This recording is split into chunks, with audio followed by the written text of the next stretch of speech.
Hi hello friends, welcome back to my channel. ಇವತ್ತಿನ ವಿಡಿಯೋದಲ್ಲಿ ಶ್ರೀಗಂಧದ ಗುಡಿ ಕನ್ನಡ ಸೀರಿಯಲ್ನ ಇವತ್ತಿನ ಸಂಜೆ ಸಂಚಿಕೆ ಏನಾಗುತ್ತೆ ಅಂತ ನೋಡೋಣ.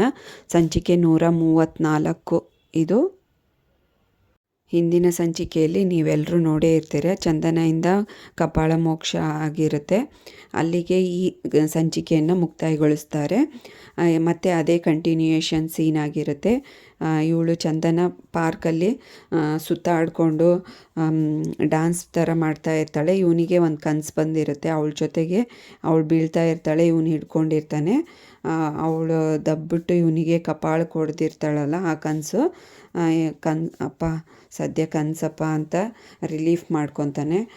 ಮತ್ತು ಚಂದನ ಹತ್ರ ಬಂದುಬಿಟ್ಟು ಒಂದೆರಡು ಹೆಜ್ಜೆ ಮುಂದೆ ಇರ್ತಾಳೆ ಅವಳು.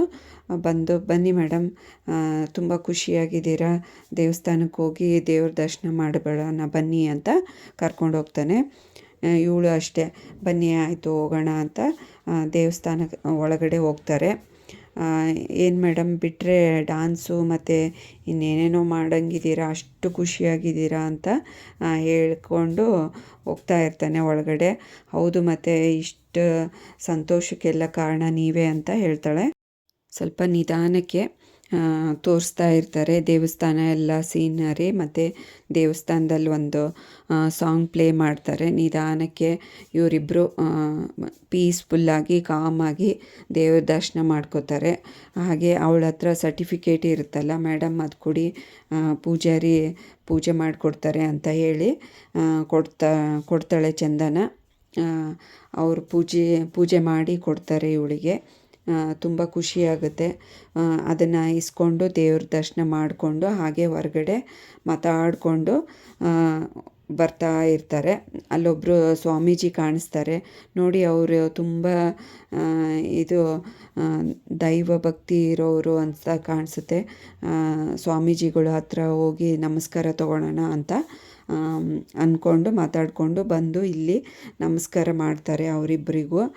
ಹಾಗೆ ನಿಂತಿರ್ತಾರೆ, ಅವರೇ ಕಣ್ಣು ಓಪನ್, ಇವ್ರು ಹೋಗಿ ಹಾಗೆ ಅವ್ರಿಗೆ ಡಿಸ್ಟರ್ಬ್ ಮಾಡಬಾರ್ದು ಅಂತ ಹಾಗೆ ಕೈ ಮುಕ್ಕೊಂಡು ನಿಂತಿರ್ತಾರೆ. ಅವರೇ ಎಚ್ಚರಾಗಿ ಕಣ್ಣು ಓಪನ್ ಮಾಡಿ ಬನ್ನಿ ಸರ್ಟಿಫಿಕೇಟ್ ಹಿಂದಿಂದು ಇವರೇ ಹೇಳಿಬಿಡ್ತಾರೆ, ನಿಜ ನಡೆದಿರೋದೆಲ್ಲ. ಇವರಿಗೆ ತುಂಬ ಆಶ್ಚರ್ಯ ಅನಿಸುತ್ತೆ. ಏನು ಸ್ವಾಮೀಜಿ, ನಮ್ಮದು ಜೀವನದ ಹಿಂದಿಂದ ರಹಸ್ಯಗಳೆಲ್ಲ ನಿಮಗೆ ಗೊತ್ತಿದೆ ಅಂತ ಇವನು ಒಂಥರ ಸ್ಟೈಲಿಶಾಗಿ ಹೇಳಕ್ಕೆ ಹೋಗ್ತಾನೆ. ಹೌದಪ್ಪ, ನಿಮ್ಮದು ಎಲ್ಲ ಗೊತ್ತಿರುತ್ತೆ ನನಗೆ, ದೈವ ಇಚ್ಛೆ ಇವೆಲ್ಲ, ನೀವು ಒಬ್ರಿಗೊಬ್ರು ಮೀಟಾಗಿ ಮದುವೆ ಆಗೋದೂ ದೈವ ಇಚ್ಛೆನೇ ಆಗಿರುತ್ತೆ. ಹಾಗೆ ಸುಮ್ಮನೆ ಅವ್ರವ್ರ ಜೀವನಕ್ಕೆ ಯಾರ್ಯಾರು ಪ್ರವೇಶ ಮಾಡದಿರೋದಿಲ್ಲ, ಅದು ಎಲ್ಲ ದೈವ ಇಚ್ಛೆ. ಒಬ್ರಿಗೊಬ್ಬರು ಮದುವೆ ಆಗೋದೂ ಋಣಾನ ಬಂಧ ಇರುತ್ತೆ ಅಂತ ಹೇಳ್ತಾರೆ. ಹೌದಾ ಸ್ವಾಮೀಜಿ, ನಮ್ಮದೇನು ನಿಜವಾದ ಮದುವೆ ಅಲ್ಲ, ಫೇಕ್ ಮದುವೆ, ಅವ್ರು ನನ್ನ ಹೆಂಡತಿ ಅಲ್ಲ ಅಂತ ಹೇಳ್ತಾನೆ ಹರಿ. ಚಂದನೂ ಅಷ್ಟೇ, ಹೌದು ಗುರುಗಳೇ, ಅವರು ನನಗೆ ನಿಜವಾದ ಮದುವೆ ಆಗಿರೋದಲ್ಲ ಅಂತ ಅಂದಾಗ, ಹೌದಾ ಮಗು ಅಂತಾರೆ. ಎಲ್ಲ ದೈವ ಇಚ್ಛೆ, ಎಲ್ಲ ನಿಮಗೆ ಒಳ್ಳೆಯದೇ ಆಗುತ್ತೆ. ಮುಂದೆ ಒಂದು ನಿಮಗೆ ಜೀವನದಲ್ಲಿ ದೊಡ್ಡದಾದ ಒಳ್ಳೆಯ ಘಟನೆಗಳು ನಡೆಯುತ್ತೆ. ನಿನಗೆ ತುಂಬ ಒಳ್ಳೆಯದಾಗೇ ಆಗುತ್ತೆ, ನೀನು ಅಂದ್ಕೊಂಡಂಗೆ ಆಗುತ್ತೆ, ಆಯಿತು ಹೋಗಿ ಬನ್ನಿ ಅಂತ ಕಳಿಸ್ಕೊಡ್ತಾರೆ. ಗ್ಯಾರೇಜಲ್ಲಿ ಕಂಟಿ ಕೆಲಸ ಮಾಡ್ತಾ ಇರ್ತಾನೆ. ಆವಾಗೆ ಅಬ್ಸರ್ವ್ ಮಾಡ್ತಾನೆ, ವೈಭವಿ ಬರ್ತಾ ಇರ್ತಾಳೆ ಯಾರಿಗೋ ಫೋನಲ್ಲಿ ಮಾತಾಡಿಕೊಂಡು. ಇಲ್ಲೇ ಕಿತ್ತೋಗಿರೋ ಗ್ಯಾರೇಜ್ ಇದೆಯಲ್ಲ, ಅಲ್ಲೇ ಲೊಕೇಶನ್ನು, ಅಲ್ಲೇ ಬಂದುಬಿಡಿ, ನಾನು ಬರ್ತೀನಿ ಅಂತ ಹೇಳ್ತಾ ಇರ್ತಾಳೆ. ಫೋನ್ ಕಟ್ ಮಾಡ್ತಾಳೆ. ಹಾಗೆ ಮುಂದೆ ಹೋಗ್ತಾ ಇರ್ತಾಳೆ ನಡ್ಕೊಂಡು. ಇವನು ಹಿಂದೆ ಫಾಲೋ ಮಾಡಿಕೊಂಡು ವೈಭವಿ ನಿಂತ್ಕೋ ಅಂತ ಸಾರಿ ಕೇಳ್ತಾನೆ. ರೋಡಲ್ಲಿ ಒಂದು ಹುಡುಗಿನ ಚುಡಾಯಿಸ್ತೀಯಲ್ಲ, ನಿನಗೆ ನಾಚಿಕೆ ಆಗಲ್ವಾ ಅಂತ ಜೋರಾಗಿ ಬೈತಾಳೆ. ಸುಮ್ಮನಿರೇ ಸಾಕು, ಬಿಲ್ಡಪ್ ಕೊಟ್ಟಿದ್ದು ಸಾಕು, ಇಷ್ಟೊಂದು ಕೇಳ್ಕೊತಾ ಇದ್ದೀನಿ, ಸಾರಿ ಕಣೆ ಅಂತ ಅಂದ್ರೂ ನೀನೇನು ಇದನ್ನೇ ಮಾಡ್ತಾ ಇಲ್ಲ. ಏನು ಐಸ್ ಕ್ರೀಮ್ ಬೇಕಾ, ಮತ್ತು ಏನು ಬೇಕಾ ಹೇಳು, ಕೊಡಿಸ್ತೀನಿ ಅಂತ ಹೇಳ್ತಾನೆ. ಈ ಕಡೆ ಗಂಧದ ಗುಡಿ ಮನೆಯಲ್ಲಿ ಏನು ನಡೀತಾ ಇದೆ ಅಂತ ನೋಡ್ಕೊಂಡು ಬರೋಣ ಬನ್ನಿ. ಮುತ್ತುರಾಜು ಅಡುಗೆ ಮಾಡ್ತಾ ಇರ್ತಾನೆ. ಬರ್ತಾನೆ ಹರಿ, ಏನಣ್ಣ ಯಾವಾಗ ನೋಡಿದರೂ ಅಡುಗೆನೇ ಮಾಡ್ತಾ ಇದೀಯಾ, ಇಲ್ಲಾಂದರೆ ಇನ್ನೊಂದೇನೋ ಒಂದು ಮಾಡ್ತಾ ಇರ್ತೀಯ ನೋಡು ಅಂತ ಬಂದು ಹೇಳ್ತಾನೆ.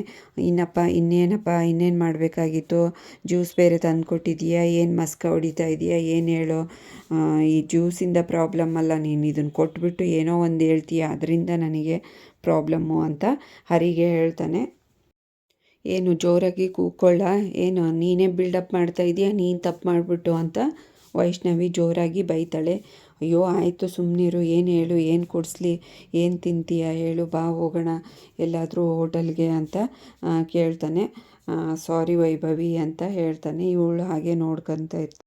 ಸಾರಿ, ಇನ್ನು ಈ ತಪ್ಪು ಯಾವತ್ತೂ ಮಾಡಲ್ಲ ವೈಭವಿ ಅಂತ ಕೇಳ್ಕೊತಾನೆ.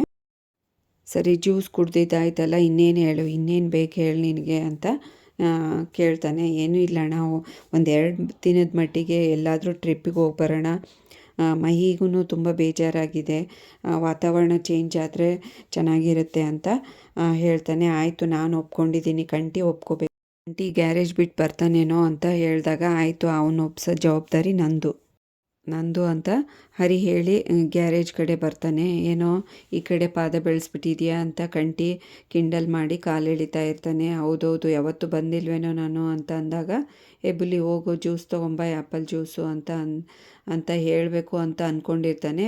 ಅಷ್ಟರಲ್ಲಿ ಬುಲ್ಲಿನೇ ಅಂದ್ಬಿಡ್ತಾನೆ, ಅಣ್ಣಂಗೆ ಮಾಮೂಲಿ ಜ್ಯೂಸ್ ಆಗಲ್ಲ, ಆ್ಯಪಲ್ ಜ್ಯೂಸೇ ತಂದುಬಿಡ್ತೀನಿ ಅಂತ ಇರ್ತಾನೆ. ಸುಮ್ಮನೆ ಕೂತ್ಕೊಂಡು ಕೆಲಸ ಮಾಡೋ ಅಂತ ಕಂಟಿ ಹೇಳ್ತಾನೆ. ಅಯ್ಯೋ ಬ್ರದರ್ ಅದೆಲ್ಲ ಏನು ಬೇಡ ಬಿಡು, ನಾನೇನು ಜ್ಯೂಸ್ ಕುಡಿಯೋಕ್ಕೆ ಬಂದಿಲ್ಲ, ಇವಾಗ ಫಸ್ಟು ಹೇಳ್ತೀನಿ ಕೇಳಿಲ್ಲಿ, 2 ದಿನದ ಮಟ್ಟಿಗೆ ಈ ಗ್ಯಾರೇಜನ್ನು ಕ್ಲೋಸ್ ಮಾಡಿಬಿಡು. ಬುಲ್ಲಿ ನೀನೇ 2 ದಿನ ಓನರ್ ಕಣೋ ಅಂತ ಹೇಳಿ ಏನೇನೋ ಮಾತಾಡ್ತಾ ಇದೀಯ ಅಂತ ಕಂಟೆ ಬೈತಾನೆ. ಹೌದು ಅಣ್ಣ ಒಪ್ಕೊಂಡಿದ್ದಾರೆ, ನಾವು ಟ್ರಿಪ್ಗೆ ಹೋಗ್ತಾ ಇದ್ದೀವಿ ಅಷ್ಟೇ, ಇನ್ನು ನೀನು ರೆಡಿಯಾಗು, ಮಹಿನೂ ಅಷ್ಟೇ ಬರ್ತಾನೆ, ಮಹಿಂಗೆ ಬೇಜಾರಾಗಿದೆ ಅಲ್ವಾ, ಹೋಗಿ ಬರೋಣ ಅಂತ ಹೇಳಿ ಹೊರಟೋಗ್ತಾನೆ. ಈ ಕಡೆ ಕಂಟಿನ ಒಪ್ಸಿದ್ದಾಯಿತು, ಅವ್ರ ಅಣ್ಣನೂ ಒಪ್ಸಿದ್ದಾಯಿತು, ಇನ್ನು ಮಹಿನ ಒಪ್ಸ್ಬೇಕಲ್ಲ. ಹಿಂದೆಗಡೆ ಬೇಜಾರಾಗಿ ಕೂತ್ಕೊಂಡಿರ್ತಾನೆ ಮಹಿ. ಅಲ್ಲಿಗೆ ಬಂದು ಮಾತಾಡೋಕ್ಕೆ ಸ್ಟಾರ್ಟ್ ಮಾಡ್ತಾನೆ ಹರಿ.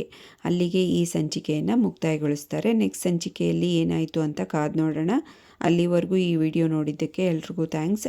ಹಾಗೆ ಈ ವಿಡಿಯೋ ಇಷ್ಟ ಆದರೆ ಲೈಕ್ ಮಾಡಿ, ಶೇರ್ ಮಾಡಿ, ಕಮೆಂಟ್ ಮಾಡಿ, ಹಾಗೆ ಚಾನಲ್ನ ಸಬ್ಸ್ಕ್ರೈಬ್ ಮಾಡ್ಕೊಳ್ಳಿ.